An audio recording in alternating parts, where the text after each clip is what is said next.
I want it to be very hard to do so that the rest of my day is pretty easy. So a really hard workout. Cold plunge starts the day. That's the first thing I do is hard. It's 3 minutes at 33 degrees. It sucks. Oh. And then I get out of there and then I work out. So that's really impressive. I mean, I had the opposite training as a young man, which was the goal was like French toast. You know what I mean? French toast. Grind out the cigarettes in the syrup when you're right. done. Yeah. Well, I started doing martial arts when I was a young man, and when I got into it, it was the first thing that I ever did that, first of all, gave me a real understanding of the value of discipline and hard work. Yeah. Because you can get as good as the amount of effort that you put forth, and if you put more effort and you're more intense and you're more driven than other people, you beat them. And you start beating everyone, and you start becoming this thing that you never thought you could be, which is someone who's extraordinary at something that's very dangerous. And so that was my formulation as a man, like that helped me go from being this like confused kid to being someone who understands like, oh, there's a path, and most people don't want to do it, but if you could do it. If you can do this dangerous thing that people are terrified of and just do it ruthlessly all day long, like live it. I lived at the gym. I mean, I taught all day long. I trained all day long. My whole life was dedicated to martial arts. So I got really good really quick.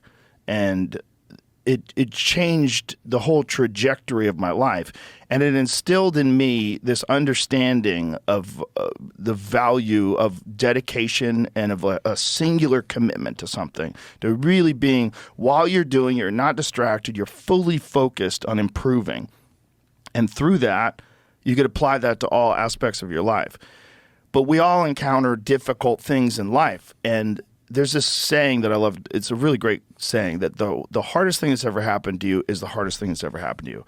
If it's a parking ticket or if it's your parents being blown up by a drone, it's still the hardest thing that's ever happened to you. If you've had an incredibly easy life like most people today, they complain about the dumbest fucking shit because to them, that is their primary focus. They don't have a real existential threat. You remember how nice everybody was after 9/11? Very. It was crazy. California was patriotic. There's fucking flags on everybody's car. I remember. Everybody was friendly. I went to New York City. It was like a totally different place. It was. Everybody was so friendly. Applauding when firemen walked in. Yes, they were heroes. Everybody was a hero. And that's because they had encountered something that was way harder than they were accustomed to, and it just put things into perspective. So for me, training and really hard workouts and doing difficult things like the sauna, there's a lot of health benefits to it too. But the mental benefits to it are really primary for me because it makes that's impressive. The man. rest I of life didn't have a easier. childhood like that at all, and we were decadent, unfortunately. And so those are lessons that I learned much later. But yeah, that's a good. I think it's a. If it doesn't destroy you, I think it's a great way to And you grow don't have up. to do it the way I do it. You could do other stuff. You could do yoga. You could do hikes. You could do No, but you could doing run. things for the sake of the difficulty in doing them. Yes. I love that. Again, that was not my training at all. Yeah. But I was very lucky that it was mine. But more importantly, it gave me a tool to mitigate the stress of regular life, and especially the stress of this kind of life that I live. You need something to mitigate that, or you'll go crazy. I agree with that completely. You'll go crazy. Yeah, removing yourself from it a little bit has always worked for me. Mm-hmm. Nature works very, very well. Yeah. Animals, contact with animals, people you love. Sure. Less digital experiences, fewer digital experiences for sure. I think that this stuff's not good for you. It's just so obviously not good for you. I was having this conversation with Michelle Dowd yesterday. She is a woman who survived an apocalyptic cult. She was raised in an apocalyptic cult and kicked out when she was 17 because she snuck out to go see The Color Purple. They weren't allowed to go see movies. She'd never seen a movie until she was 17.